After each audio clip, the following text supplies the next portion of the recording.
इसको देखना। अब देखो जैसे मैंने 8A का एक सर्किट खोला, ठीक है। अब 8A का जो सर्किट है ये मैंने खोला, तो इस 8A में PMI लगी है 632। देखो ध्यान से। तो अपन इसकी चार्जिंग आईसी ढूंढने के लिए यहाँ पे PMID लिखते हैं और एक बार क्लिक करते हैं, या MID लिख लेते हैं, चलो क्लिक कर लेते हैं। तो देखो इसके अंदर क्या ऐसे कोई कैपेसिटर्स लगे हैं, तो देखो यहाँ पे सबसे पहला कैपेसिटर लगा है बूट पावर। आपको जितने क्वालकॉम बेस्ड चिपसेट मिलेंगे ना उसमें एक बूट पावर लिखा है यहाँ पे मिलेगा। और जब आप इस पे चेक करोगे तो आपको इस पे 5 वोल्ट की सप्लाई मिलेगी चार्जर लगाने के बाद, ठीक है। उसी तरीके से यहाँ पे देखो एक कैपेसिटर लगा है BARB, देखो यहाँ पे दिख रहा है। यहाँ पे कैपेसिटर लगा है देखो ग्राउंड से। इस कैपेसिटर से लगभग आपको 3.7 मिलेगी, ठीक है। देखते जाओ अच्छे से। इन कैपेसिटर्स की लाइन ना कहीं आती है और ना कहीं जाती है, आप सबको दिख रहा है क्या? हेलो, ठीक। फिर यहाँ पे देखना, ये बूट कैप तो ग्राउंड से लगा नहीं होता, सबको आपको पता है, ठीक है। तो यहाँ पे और कोई कैप दिखा आपको? देखो देखो दिखा, नहीं दिखा ना। देखो यही दो कैप मिला हमको, VRB और बूट पावर, दो कैपेसिटर। लेकिन मैं आपको बता दूं, अगर VRB शॉर्ट होता है तो VPS ड्रॉप मार देती है चार्जिंग लगाने के बाद, ठीक है। और बूट पावर शॉर्ट हो जाता है तो इससे चार्जिंग का इशू आता है। लेकिन देखो फिर भी यहाँ पे दो कैपेसिटर्स मिले हैं आपको ग्राउंड से। फिर मैं आपको बात करता हूँ पोको X2 जिसमें चार्जिंग आईसी पावर के अंदर होती है, ठीक है। तो यहाँ पे भी मैं लिखता हूँ PMID और इसको अपन करते हैं सर्च, MID, और इसको करते हैं सर्च। देखो तो अपन पहुंच जाएंगे चार्जिंग आईसी के अंदर, ये चार्जिंग आईसी है। अब इसकी चार्जिंग आईसी PM7150 के अंदर है, मतलब पावर आईसी के अंदर। अब देखो इसमें भी क्या ऐसा सर्किट है, तो देखो इसमें भी बूट पावर मिल गया कि नहीं मिल गया, देखो इसमें भी BRB मिला कि नहीं मिला। Hello, hello, yes sir. हाँ। तो आपका काम बस इतना करना है कि ये सैमसंग में ये सर्किट्स ज्यादा होते हैं सैमसंग के अंदर। तो ये जो कैपेसिटर्स के खराब होने से चार्जिंग आईसी इनिशियलाइज नहीं होती है। और कई बार इन कैपेसिटर के शॉर्ट हो जाने से या इनिशियली शॉर्ट हो जाने से आपके फोन में फोन आपका ऑटो एम्पेयर लेना शुरू कर देता है। मतलब जैसे ही चार्जिंग आईसी लगाओगे ऑटो एम्पेयर लेने लगेगा, चार्जिंग आईसी निकाल के बाहर रखोगे शॉर्टिंग हट जाएगी। फिर दूसरी चार्जिंग आईसी लगाओगे फिर से ऑटो एम्पेयर लेने लगेगा। और ऐसी सिचुएशन में आप कितना भी थर्मल लगा लो, कितना भी रोजिन लगा के वो हीट करते रहो, कुछ होने वाला नहीं है। थर्मल एक घड़ी थोड़ा बहुत अगर फुल शॉर्ट सर्किट है तो थोड़ा बहुत हीटिंग करके बताता है, लेकिन और सब सर्किट्स में ये नहीं बता पाता है। तो आपको क्या ध्यान रखना है ऐसी सिचुएशन में, आप खुद से स्टडी करो कि भाई जो हमारी चार्जिंग आईसी है उसके चारों तरफ कोई कैप लगा है पैरेलल में, उसको एक एक करके निकाल के देख लो, या मल्टीमीटर से रीडिंग्स को आप चेक कर सकते हो। इतना सबको समझ में आया? Hello, yes. कोई डाउट किसी को? नहीं नहीं। ठीक है, अब आगे चलते हैं।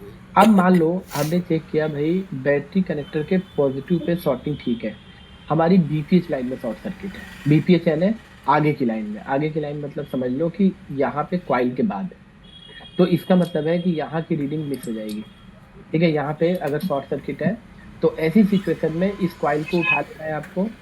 साइलेंट करो, देखो इस कॉइल को आप उठा लो, ये वाली कॉइल को उठा लो। जैसे ही इस कॉइल को उठाओगे तो कॉइल का कनेक्शन पूरे बोर्ड से डिस्कनेक्ट हो जाएगा। कॉइल का कनेक्शन पूरे बोर्ड से डिस्कनेक्ट हो जाएगा, ठीक है। अब अगर इस कॉइल को आप उठाते हो, ठीक है, तो उठाने के बाद से क्या होगा कि कॉइल का एक सिरा आईसी से जुड़ा होता है, कॉइल का दूसरा सिरा पूरे बोर्ड से। उसके बाद शॉर्टिंग चेक करो, अगर इधर शॉर्टिंग आई तो आईसी के अंदर फॉल्ट हो सकता है, या फिर ये जो चमक रहे हैं कैपेसिटर इसमें भी फॉल्ट हो सकता है। इधर ऐसे कर लो, देखो अगर इधर शॉर्टिंग आती है तो आईसी के अंदर फॉल्ट होगा, या ये वाले कैपेसिटर ये सब सीरीज में लगी है, यही वाली आईसी खराब होगी। लेकिन अगर इधर साइड शॉर्टिंग आती है तो इसका मतलब है कि जितनी जगह चमक रही है सब जगह शॉर्टिंग होती है। तो देखो बेसिकली आप सभी शॉर्टिंग निकालते हो, आप लोग क्या करते हो कि यहाँ पे लगाते हो रोजेन, पूरा लगा दिया रोजेन, यहाँ पे भी लगा दिया रोजेन, यहाँ पे भी लगा दिया रोजेन, और यहाँ पे भी लगा दिया रोजेन। अब क्या करते हो, यहाँ पे कितना करंट देते हो?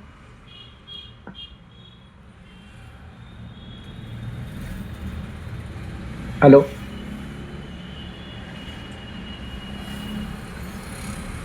आवाज आ रही मेरी? 4.2 सर। यहाँ पे आप देते हो 4.2 एम्पियर। कितना देते हो? वही सर, 2 से चालू करता हूँ, 5 तक जाता हूँ। 5 एम्पियर। ठीक है, आप 5 एम्पियर तक करंट मान लो यहाँ पे दे सकते हो। ठीक है, तो आप जैसी करंट देते हो तो जहां पे भी बीपीएच की शॉर्टिंग होती है वो पार्ट गर्म होता है और शॉर्टिंग निकल जाती है। अब मेरी बात सुनो ध्यान से। जैसे कि अभी इन्होंने बताया कि इसमें 4G बहुत शॉर्ट होता है, बराबर आपने बोला ना? हेलो? सर। है ना? तो सर। आपने जो बात बोली है आपको, तो फिर आपने निकाला होगा, ये भी पता होगा ये बहुत लेट से गर्म होता है। कई बार इसकी जो शॉर्टिंग होती है वो तुरंत गर्म नहीं होता, थोड़ा सा छोड़ना भी पड़ता है। मतलब ये होता है सर कि ज्यादातर ये फूटा हुआ ही मिलता है। हाँ, छेद हुआ कई बार मिल जाता है ना? तो मैं आपको बता दूं कि जब भी आप लोग करंट देते हो ना, तो आप लोग इस चक्कर में मत रहा करो कि जैसी करंट दिया वैसे ही एकदम धुआं निकल जाएगा और आपको पता चल जाएगा कि यही शॉर्ट है ना। जब भी आप लोग करंट देते हो तो थोड़ा वेट एंड वॉच, 5 मिनट छोड़ दो, करंट देके छोड़ दो। कई बार क्या होता है कि तुरंत नहीं गर्म होता है, धीरे धीरे वो सर्किट गर्म होता है और हमें बाद में पता चलता है। अब करंट देने के पहले क्या क्या सावधानियां रखनी है, अब देखो ध्यान से। जितने भी चाइनीज फोन होते हैं या नॉर्मली जो भी फोन होते हैं, अगर आप थोड़ा सा चार्जिंग आईसी को थोड़ा सा अच्छे से देखो यहाँ पे, तो जहां पे बीपीएच बनती है ना उसी के आगे देखो एक ईएसडी लगा होता है, देखो यहाँ पे। ठीक है, इवन सैमसंग में देखोगे तो जहां पे बीपीएच बन रहा है, जैसे ये बीपीएच बन रहा है ना, तो इस बीपीएच की लाइन में अगर आप देखोगे तो एक आपको ईएसडी और एक बड़ा वाला डायोड भी मिल जाता है। बड़ा वाला डायोड समझ रहे हो कौन सा बड़ा वाला? बड़ा वाला डायोड यानी रिवर्स में जो लगता है रेक्टिफायर। इस एक तो इस टाइप से ईएसडी मिल जाता है और एक नॉर्मल डायोड मिल जाता है रेक्टिफायर इस टाइप का। ठीक है, रिवर्स में ये देखो ये लगा हुआ है यहाँ पे। ठीक है, तो ये जो डायोड्स होते हैं इसको पहले हटा दो। मतलब अगर बोर्ड में आपको दिख रहा है ना कहीं, तो ऐसे डायोड्स को पहले हटाओ। जैसे यहाँ पे, सॉरी यहाँ पे तो ये फील्ड काटना पड़ेगा। यहाँ पे आप देखोगे तो यहाँ पे जो डायोड्स होते हैं उसको हटाओ। कई बार क्या होता है ना कि वो डायोड लगे लगे हम करंट देते हैं ना, तो वो जो डायोड्स होते हैं पूरे करंट को कंजप्शन कर लेते हैं, मतलब पूरा करंट खा लेते हैं। और बार बार अपन करंट देते रहते हैं और कई बार आपकी शॉर्टिंग नहीं निकलती। और आपको बताऊं, जितने भी चाइनीज फोन देखोगे ना उसमें ये डायोड लीक कर जाते हैं। उसमें क्या होता है कि आप सबसे पहले लीकेज है ना अगर इस पे बीपीएच पे, तो सबसे पहले इसी डायोड को हटा के देखो। हो सकता है इसी को डायोड को हटाने से कहानी आपकी बन जाए। सबसे पहले इस डायोड को हटाओ, क्योंकि अगर ये डायोड शॉर्ट नहीं भी होंगे ना तो अपन को करंट तो देनी है, तो ये डायोड कभी कभी करंट को कंजक्शन कर जाते हैं। तो आप इन डायोड्स को एक बार हटा के तभी करंट दो, या डायोड को हटा के एक बार चेक कर लो कि क्या इस डायोड को हटाने के बाद शॉर्टिंग हट जाती है क्या। क्योंकि काफी बार हमने देखा है कि लीकेज कंडीशन में यही डायोड खराब होते हैं। देखो यहाँ पे ये जो चार्जिंग आईसी है, आप देखो यहाँ पे एक डायोड लगा है, यहाँ पे देखो बीपीएच के यहाँ पे कॉइल के पास। तो इस डायोड को सबसे पहले हटाओ तब करंट दो यहाँ पे इस लाइन पे। और कई बार क्या होता है कि बीपीएच लाइन अगर शॉर्ट होती है तो हम करंट बैटरी कनेक्टर पे देते हैं, जो कि गलत है। आप जब भी शॉर्टिंग होती है तो बीपीएच लाइन की शॉर्टिंग में बैटरी कनेक्टर पे करंट ना देके आप डायरेक्ट कॉइल पे करंट दो, इसको निकाल के इस साइड दो बीपीएच वाली लाइन में, और इस डायोड को हटा ही के देना। बाकी अगर बीपीएच की शॉर्टिंग निकालने में भी अगर कोई भी कंपोनेंट गर्म नहीं होता है तो आप थर्मल का यूज करना पड़ेगा आपको। और थर्मल का यूज करने के बाद भी कोई करंट कुछ भी कंपोनेंट गर्म नहीं होता, तो कई बार पता क्या होता है, जितनी भी बीपीएच लाइन के कंपोनेंट्स होते हैं उसमें कई बार वाटर डैमेज फोन होता है। जैसे ये जहां भी जा रहे हैं ना, अब ये पावर आईसी के अंदर थोड़ा सा पानी चला गया, या फिर कोई भी, जैसे कई बार क्या होता है ना, ये ढक, जैसे ये कवर अप है, देखो ये कवर है वाईफाई चिप जो भी है, तो ये कवर होने से क्या होता है कि अगर एक बूंद पानी इसमें चला गया जिसमें बीपीएच जा रही है तो वो लीकेज कर जाएगा। अब आप पूरा रोजिन दे दे के यहाँ पे पूरा चेक कर रहे हो सकता है कि एक कोई एलडीओ में पानी जाने से शॉर्ट है, तो वो गर्म नहीं होगा। थर्मल में भी पता नहीं चलता है कभी कभी, और रोजिन से तो कुछ होगा ही नहीं। तो इन छोटी छोटी बातों का आपको ध्यान में रखना है। कई बार ऐसा हुआ है, जैसे कई बार ये जो छोटा वाला चमक रहा है ना, यहाँ पे मान लो सील्ड है, ये पूरा सील्ड है, और यहाँ से एक बूंद पानी घुसा है, इसको शॉर्ट कर दिया और हम पूरा पूरा सील्ड उखाड़ दिए, लेकिन ये कोने वाला सील्ड नहीं देखा हमने, और यहीं पे शॉर्टिंग मिलती है। समझ में आ रहा है सबको? Yes sir. अब देखो आगे, तो बस शॉर्टिंग निकालते समय इन सब कितने लोगों के पास थर्मल कैम है अभी? मेरे पास है सर। और सर मेरे पास भी है। आपने इसका कितना यूज किया? तो ये तो समझ लो अभी आधे घंटे पहले मैंने यूज किया सर, पहले यूज में आ ही जाता है आ ये। ही जाता है ना, बहुत यूजफुल है थर्मल कैमरा बिल्कुल शॉटिंग। सर, बिल्कुल, बहुत बहुत माइनर शॉटिंग के लिए भी काफी अच्छा है इसका बहुत रिजल्ट। अच्छा है, तो मेरे आप पास लोग भी। सर सुपर कैम एक्स है सर, पर कौन सा? अच्छा, ये सुपर क्वानली कैमेक्स। का। हाँ, वो वही मेरे पास भी है, काफी अच्छा है। सुनिए, जैसे कई बार क्या होता है ना कि जो नए स्टूडेंट होते हैं या बहुत सारे ऐसे लोग होते हैं जो बहुत परेशान होते हैं, बोलते हैं कि सर शॉटिंग नहीं निकल रही, तो मैं आपको बता दूं, देखो शॉटिंग ये आपके साथ नहीं होता है, सबके साथ होता है। पीएचडी को हटा के सही करंट दिया तो कभी भी आप लोग ना ये मत इंजेक्ट करो, क्या बोलते हैं, हाई एम्पियर हाई करंट मत इंजेक्ट करो, कभी नहीं करना। ठीक है, आप हमेशा यूज करते हो तो थर्मल कैम का यूज करो। हाई करंट देने से सर्किट कई बार डैमेज हो जाते हैं। ठीक है। अब कंडीशन नंबर 2, मान लीजिए कि आपके फोन में शॉर्ट सर्किट नहीं है, फिर भी आपका फोन ऑन नहीं हो रहा। मेन कॉन्सेप्ट यहाँ से शुरू होता है, क्योंकि देखो शॉर्टिंग वाला फोन तो ऑलमोस्ट सभी कोई कर लोगे और थर्मल कैमरा है तो डेफिनेटली कर लोगे। अब यहाँ पे दूसरा पार्ट यहाँ स्टार्ट होता है कि भाई स्टेट ऑन नहीं हो रहा तो क्या करें। ठीक है, तो देखो इसकी पहले पहले क्या क्या प्रोसेस होता है। अगर आपका सेट ऑन नहीं हो रहा है और पोर्ट नहीं बना रहा है, मान लो आपने डीसी कंप्यूटर पे लगाया, पोर्ट नहीं बना रहा है और ऑन ऑफ को दबाने के बाद भी ऑन नहीं हो रहा है, ठीक है, तो हमको क्या करना चाहिए। तो देखो, जब आप ऑन ऑफ स्विच को प्रेस करोगे, अगर कोई डेड फोन है तो कुछ तो एम्पियर कंजप्शन होगा ना, 10 एम्पियर, 50 एम्पियर, 100 एम्पियर, कुछ भी एम्पियर कंजप्शन होगा और फिर आखिरी में आपका फोन हो जाएगा जीरो, मतलब एम्पियर कंजप्शन होकर हो जाएगा जीरो, लेकिन कुछ ना कुछ एम्पियर कंजप्शन देगा। ठीक है, तो अब अपन आते हैं अपने मेन मुद्दे पे। अब बताओ, ऑन ऑफ को दबाने के बाद सबसे पहला सर्किट कौन सा ऑन होता है?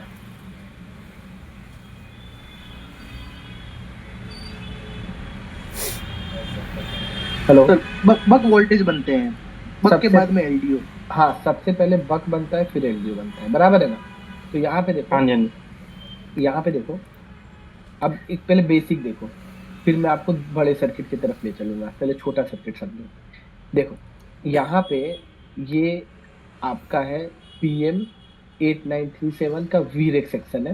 ठीक है, और हमारी जो पावर आईसी होती है इसके अंदर जब बीपीएच जाती है, देखो यहाँ पे, जब हम पावर आईसी पे जब बीपीएच पे ऐसे क्लिक करते हैं तो इतने सारे पॉइंट पे बीपीएच जा रही है, आप देखो यहाँ पे जा रही है, 1 2 3 4 5 6 7, कितने सारे पॉइंट पे सब देखो बीपीएच सप्लाई यहाँ पे फ्लो कर रही है। ठीक, ठीक है। अब यहाँ देखो, इतने जगह जब बीपीएच क्यों जाती है, तो देखो ये बीपीएच यहाँ पे आई, यहाँ पे S1, S2, S3, S4, S5, S6 ऐसे करके अलग अलग पार्ट में इनपुट होती है। तो आईसी का जो लेफ्ट साइड वाला पार्ट होता है वो इनपुट का होता है और जो राइट साइड वाला पार्ट होता है वो आउटपुट का होता है। ठीक, और यहाँ पे देखो सबसे पहली वोल्टेज होती है S1, जो एक 1 माइक्रो हेनरी की कॉइल से आउट होती है और ये पहली वोल्टेज बनती है 1.2 वोल्ट। ठीक है, S1 1.2, और यहाँ पे लिखा है power for MSM modem, power for MSM modem, मतलब हमारे सीपीयू के अंदर एक बेसबैंड चिप होती है, उसके लिए यहाँ पे 0.6 सप्लाई बनती है। आपको मैं बताया था ना सीपीयू के अंदर 0.6 से 1.2 जाती है। और ऊपर ऊपर देखोगे वी रेग S1 का रिफरेंस वोल्टेज यानी फीडबैक पिन है, मतलब सबसे पहले ये वोल्टेज बन के सीपीयू को मिलती है, फिर उसका रिफरेंस इसी आईसी को आता है। उसके बाद यहाँ पे जो वोल्टेज बनती है 1.2, फिर दूसरी वोल्टेज देखो, यहाँ पे लिखा है S2, स्विचिंग S2, जहाँ पे भी S1 S2 S3 बने समझ लो बक वोल्टेज है, ये दूसरी वोल्टेज बनती है। और ये 1 माइक्रो हेनरी की कॉइल से लेके यहाँ पे लिखा है power for MSM core and graphics, मतलब ये सीपीयू के कोर के लिए और ग्राफिक्स सेक्शन के लिए ये वोल्टेज बनती है, और ये होती है 1.2 वोल्ट। ठीक है, S2 बोलते हैं इसको, और इसका यहाँ से फीडबैक फिर से आता है। ठीक है, उसके बाद से तीसरी वोल्टेज बनती है, यहाँ पे देखो S3, और ये 2.2 माइक्रो हेनरी की कॉइल से बनती है और ये बनती है power for low voltage LDO. आपको याद है मैंने बताया था वोल्टेज बनते हैं, लो एलडीओ और एक हाई एलडीओ, याद है सभी को? Yes sir. तो ये सीपीयू में जाता है? ना ना सर, नहीं। नहीं सर, ये वापस घूमकर पावर आईसी में ही आता है। हाँ, तो मैंने आपको बताया था कि 0.6 से 1.2 तक सीपीयू को जाएगा, जिसका फीडबैक आ रहा है, और जो हाई एलडीओ होगा और लो एलडीओ होगा 1.2 से ज्यादा है, जैसे 1.3 है, दूसरा वाला 2.05 है, ये फिर से घूम के इसी आईसी के अंदर इन हो जाता है, फिर से घूम के इसी आईसी के अंदर इन हो जाता है। ये कभी भी सीपीयू को नहीं जाता। और आप देखो इसका कोई फीडबैक नहीं है, देखो ध्यान से, कोई फीडबैक आ रहा है इसका? नहीं सर। ठीक है, तो आपको हर मोबाइल फोन में एक लो एलडीओ मिलेगा और एक हाई एलडीओ मिलेगा।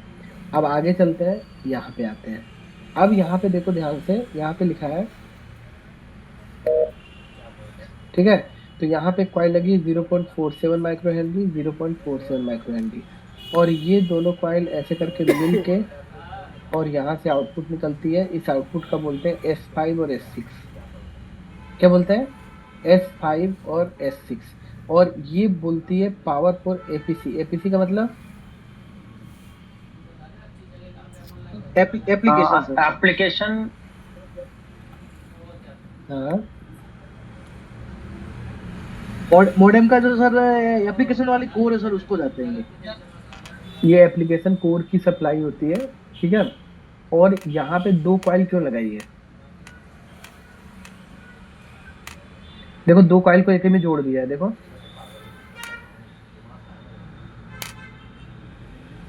हेलो,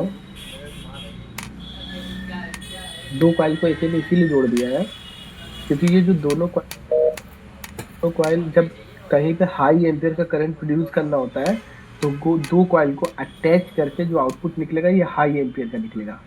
तो अभी अपन डबल पावर या ट्रिपल पावर का कॉन्सेप्ट पढ़ेंगे ना, तो उसमें भी ना तीन तीन कॉइल को अटैच करके 5 एम्पियर से ज्यादा करंट हम बना सकते हैं एक लाइन में, ठीक है। इसीलिए दो कॉइल को यहाँ पे अटैच किया है। तो यहाँ पे इसका नंबर है S5 और S6, दो कॉइल, दो लाइन है, लेकिन आगे आउटपुट मिक्स कर दिया है और दोनों का फीडबैक नीचे आ रहा है। देखो S5 S6 का फीडबैक इधर से नीचे से आ रहा है, ठीक है। तो ये भी जाएगी सीपीयू के लिए। तो आपने देखा कि Redmi 5A में कितनी कॉइल लगती है टोटल पावर आईसी के पास?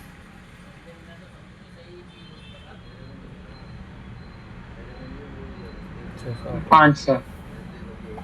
5 कि 6?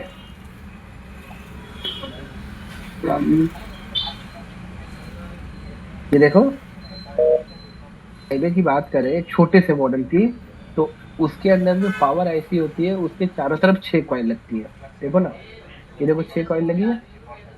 तो अब आप बता सकते हो किस चीज के लिए कौन सी कॉइल है। एक कॉइल होगी हाई एलडीओ की, एक कॉइल होगी लो एलडीओ की, है ना, एक कॉइल होगी मॉडेम की, एक कॉइल होगी जीपी ग्राफिक्स की, और ये दो कॉइल आपस में ज्वाइंट होके बनेगी एपीसी की। देखो ज्वाइंट है कि नहीं, देखो, हेलो हेलो, ऐसा है ना। तो इसका मतलब है कि Redmi 5A में जो TM8937 की जो आईसी है, ये किस भी सर्किट पे लगी होगी उसके चारों तरफ 6 ही बस कॉइल होंगी, और इसका कॉन्फ़िगरेशन भी बिल्कुल सेम यही होगा। समझ में आया सबको? Hello, yes sir. हाँ, तो अब यहाँ पे स्टार्ट करते हैं इसकी ट्रब। सबसे पहले अगर कोई भी डेट फोन आता है तो यहाँ पे एक छोटा सा कॉन्सेप्ट देखना, एक मिनट रुकना, मैं लगा रहा हूँ देखना, देखिए। तो अपन क्या करते हैं कि यहाँ पे मैं आपको एक चीज़ दिखाता हूँ, देखो थोड़ा सा बस आपके माइंड को वहाँ पे रीड करना है कि आप जब भी रिपेयरिंग करते हो तो किस तरीके से आपको, ये देखो, सबको दिख रहा है? हेलो, अभी अपना मशीन कितने पे सेट है? 4 एम्पियर, 4 वोल्ट 5 एम्पियर, बराबर। अब थोड़ा ध्यान से देखना, हाँ, अब ध्यान से देखना, थोड़ा सा मैं कुछ बताना चाहता हूँ आपको। देखो आप लोग यहाँ पे एम्पियर मीटर कई बार इसी से फॉल्ट के बारे में पता करने की कोशिश करते हो। तो अगर जैसे कोई फोन है, अगर मान लो मैंने यहाँ पे ऐसे लगाया है डीसी पे, देखो ये लगा लिया, ठीक है। तो देखो अभी तो कोई ऑटो एम्पियर नहीं है, मतलब शॉर्टिंग नहीं है। अब अगर मैं इसका स्विच दबाऊंगा, ठीक है, यहाँ देखो, तो इसका स्टार्टिंग पॉइंट देखो कितना है, कितना था स्टार्टिंग पॉइंट?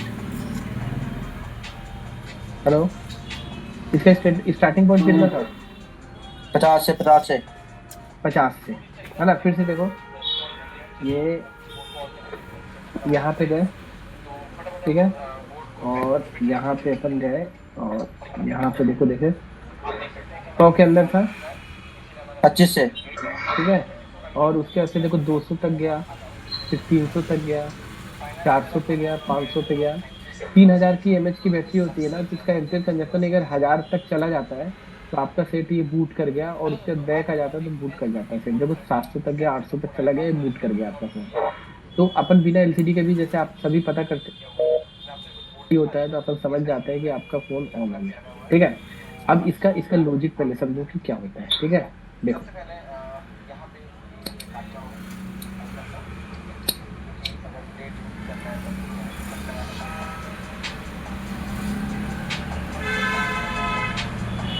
हेलो, हाँ मेरी आवाज आ रही है?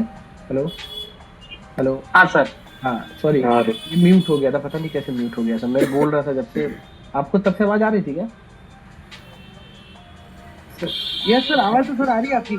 हाँ अच्छा अच्छा, नहीं पहले, हाँ मैं ये बोल रहा ना था, सर, ना ना, हाँ हाँ नहीं तो, है।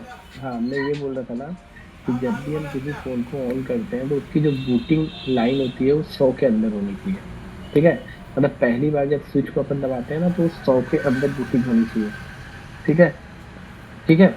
इसका मतलब ये होता सुनाई है नहीं दे कि, रहा सर, थोड़ा कम आवाज आ रही है। हेलो, हाँ सुनाई दे रही है अभी। ठीक ठाक सर।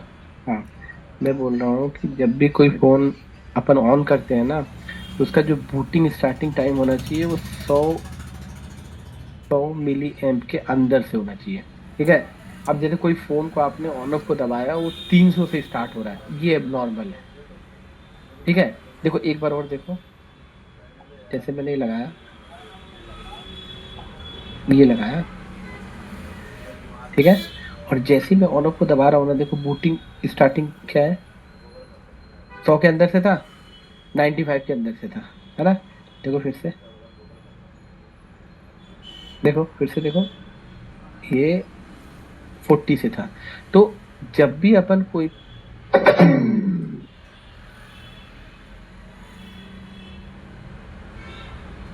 फिर 400 पे जाता है, फिर 500 पे जाता है, फिर 900 पे जाता है, फिर 1000 से आके फिर कम होने लगता है। इसका मतलब क्या होता है, बताओ आप लोग जो रिपेयरिंग करते हो, बताओ इसका मतलब क्या होता है?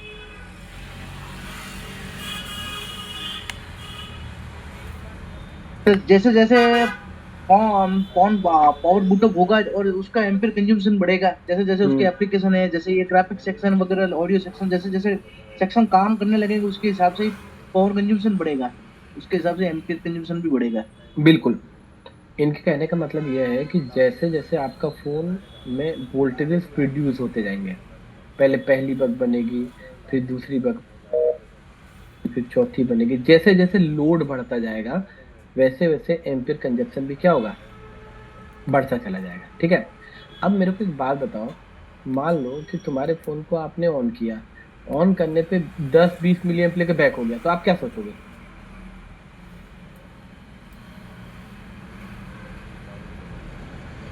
बग बग वोल्टेज में इश्यू है सर, स्टार्टिंग वाले बग वोल्टेज में। नहीं, मतलब आपको ये समझ में आ रहा है कि शुरुआत में ही कहीं इशू है, बूटअप में शुरुआत में, क्योंकि देखो एक एक फॉल्ट होता है कि 100 200 300 पे लेके बैक हो गया, एक होता है 10-20 पे बैक हो गया। तो कहने का मतलब ये है कि इसके लिए मैं आपको ना एक सीक्वेंस समझाता हूँ, बूट सीक्वेंस। तो उसको समझाने के पहले, ठीक है, अपन ये चीज देखते हैं। देखो यहाँ पे, पहले इसको समझते हैं सर्किट को। देखो यहाँ पे, यहाँ देखो, तो ये था अपना बक सर्किट, एक छोटा सा बक सर्किट था जो, अब यहाँ पे देखो एक चीज लिखी है, यहाँ पे देखो लिखी है कि भाई जो S1 की वोल्टेज बनी ना, उसका एम्पियर कितना था, 2 एम्पियर। S2 S5 S6 की जो थी वो 3 एम्पियर का करंट था। S3 का 2.7 एम्पियर, और S4 का 2.5। इसका मतलब क्या हुआ, बताओ, इसका मतलब क्या हुआ? हेलो, सर 200 हो गया कंजप्शन तो S1 स्टार्ट हो गई, अगर 300 हो गया तो S2 नहीं S5 नहीं, और S6 नहीं नहीं, हो गया स्टार्ट। नहीं नहीं, आप मत बताओ, आप लोग बताओ, आप मत बताओ। आप लोग क्लास ले चुके हो। आप लोग बताओ ये इसका मतलब क्या हुआ। यहाँ पे देखो लिखा है switch mode power supplies. S1 के आगे लिखा है rated for 2 ampere, S2 S5 S6 rated 3 ampere, S3 2.7, S4 2.5। इसका मतलब ये हुआ कि जब ये S1 की जो यहाँ पे बक सर्किट में जो वोल्टेज बनी ना 1.2 0.6 से 1.2 S1 की जो वोल्टेज बनी है किसके लिए, मॉडेम के लिए। तो ये वोल्टेज के अंदर एम्पियर 2 एम्पियर का करंट प्रोड्यूस होता है। S2 S5 S6 में 3 एम्पियर, S3 में 2.7 और S4 में 2.5। इसीलिए तो बक सर्किट बोलते हो। देखो अलग अलग लाइन पे सीपीयू को जितने एम्पियर की जरूरत है इसने अलग अलग लाइन पे उतने एम्पियर प्रोड्यूस किए हैं, तभी तो इसको बक सर्किट बोलते हैं। नहीं समझे? Hello, yes sir, yes sir. यहाँ देखो ना तुम, यहाँ पे ध्यान से देखो, यहाँ पे इनपुट क्या हुआ 3.7, इनपुट क्या हुआ 3 पॉइंट 3.7 मान लो, और यहाँ पे इनपुट हुआ 3 एम्पियर, मान लो 3 एम्पियर या 2 एम्पियर, वो डिपेंड करता है चार्जर लगाए कि बैटरी लगाए। तो यहाँ पे आउटपुट में देखो 3.7 इन हुआ, लेकिन आउटपुट क्या निकला 1.2। तो वोल्टेज डाउन हुई कि नहीं? हेलो, वोल्टेज डाउन हुई ना, यस सर। और एम्पियर डिफरेंट डिफरेंट बने। मतलब किसी को 2 एम्पियर चाहिए तो एक लाइन ने 2 एम्पियर बना दिया, किसी को 3 एम्पियर चाहिए तो एक लाइन ने 3 एम्पियर बना दिया, किसी को 3.5। अभी छोटा फोन है, अभी मैं आपको सैमसंग का दिखाऊंगा 8-8 एम्पियर का करंट बनता है एक एक लाइन पे। तो इसीलिए इसको कौन सा सर्किट कहा जाता है, बक। समझ में आ रही है? अब देखो, अब इसके बाद बक सर्किट बनने के बाद ठीक है, दूसरा हमारा सर्किट ऑन होता है जिसको हम क्या बोलते हैं, एलडीओ। ठीक है, तो अभी मैंने आपको थोड़ी देर पहले बताया कि आईसी का जो लेफ्ट वाला पार्ट होता है वो इनपुट होता है और राइट वाला पार्ट क्या होता है, आउटपुट। तो देखो ये इतनी सारी जो वोल्टेज बन रही है, मेरी बात सुनो ध्यान से, इतनी सारी L1 L2 L3 L4 L5 L6 L7, इतनी सारी जो वोल्टेज भाई साहब बन रही है ना, तो ये जो वोल्टेज जो आप देख रहे हो, ये इतनी सारी बनाने के लिए इनपुट भी तो चाहिए।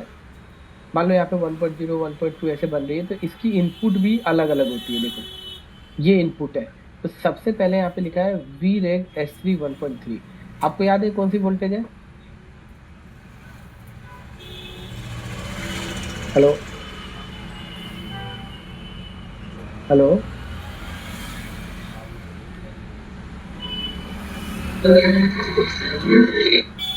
सर लो एलडीओ और हाई एलडीओ। ये आपको याद है बक सर्किट में से एक लो एलडीओ बना था 1.3, ये वही वाली वोल्टेज है। अब आपको पता चले कि हमारे फोन में लो एलडीओ इसीलिए बनता है ताकि पावर आईसी के एलडीओ सर्किट को हम क्या कर सकें, ऑन कर सकें। ठीक है, तो आप यहाँ पे देखो एक लो एलडीओ बन के और इतनी सारी एलडीओ वोल्टेज बनाता है, L1 L19 L2 L23 और L5। मतलब ये जितनी वोल्टेज बन रही है इसमें से 5 वोल्टेजेस को अकेले लो एलडीओ बनाता है। अगर ये वाली वोल्टेज बक सर्किट में ड्रॉप होंगी तो ये 5 एलडीओ वोल्टेज भी क्या हो जाएंगी, ड्रॉप हो जाएंगी। समझ में आया सबको? हेलो यस हेलो, हाँ। अब नीचे थोड़ा सा मैं दिखाता हूँ आपको, यहाँ पे लिखा है VREG S4 2.05। आप देखो ये वही वोल्टेज है जो बक सर्किट में से बनती है, इसको हाई एलडीओ के नाम से जानते हैं। और ये जो हाई एलडीओ होता है ये 2.05 बन के आईसी के अंदर आता है, और इस अकेली वोल्टेज से इतने सारे एलडीओ बनते हैं, L4 L5 L6 L7 और L16। ठीक है, तो 5 एलडीओ ये वाला इनपुट बनाता है और 5 ही एलडीओ ये इनपुट बनाता है, तो दोनों मिलके 10 आउटपुट बनाते हैं, है ना। तो अगर इन दोनों में से एक भी वोल्टेज ड्रॉप मारेगी तो एलडीओ सर्किट आपका क्या हो जाएगा, बंद हो जाएगा। अब देखो यहाँ पे लिखा है बीपीएच पावर।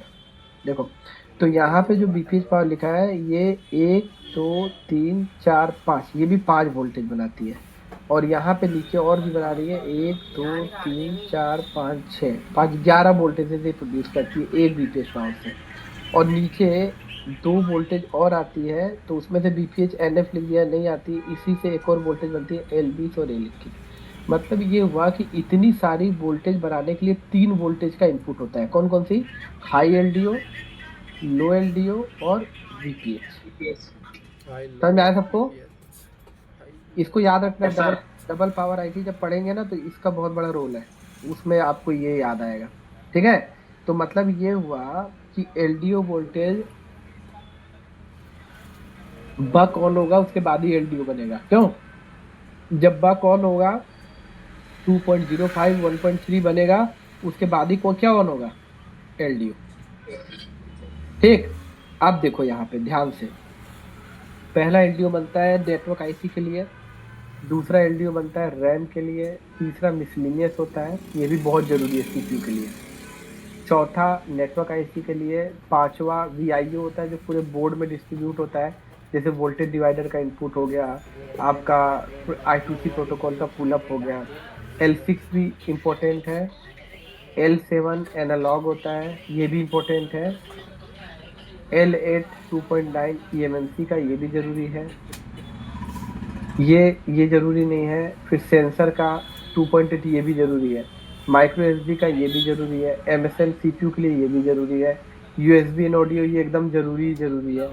सिम का जरूरी नहीं है, सिम का वोल्टेज नहीं बनेगा, उससे सेव डेट नहीं होगा। फिर यहाँ पे लिखा है PMIC हाउसकीपिंग का, ये उतना जरूरी नहीं है, कैमरे का उतना जरूरी नहीं है, RF स्विच का उतना जरूरी नहीं है, रैम का भी जरूरी नहीं, एक्सो का जरूरी है, RF का जरूरी नहीं है, और ये कैमरे का जरूरी नहीं है। मतलब ये हुआ कि मैंने तो आपको ऐसे बोल दिया ये जरूरी है, वो है, ये है, वो है, लेकिन एक्चुअल में अगर आपको पता करना होगी कौन सी वोल्टेज जरूरी है और कौन सी वोल्टेज जरूरी नहीं है, तो इसके लिए अपन को एक ग्राफ अपन यहाँ से निकालते हैं। देखो